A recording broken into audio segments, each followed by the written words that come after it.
job. Hey guys, so since still a few people are complaining about me feeding other animals to the lions, I thought today we're gonna change the diet a little bit and see how the lions react on it. So we got here some fruits and some veggies. Real apple, very delicious.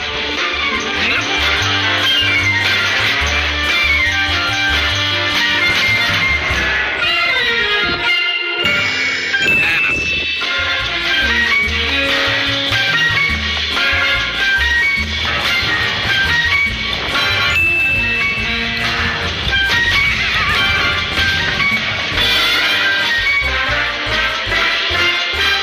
Yeah, so as you guys can see, they're not enjoying any vegetables, no fruits at all. They're only into meat. And this is how nature is. They have been born like this, and they have to feed off another animal to be able to survive.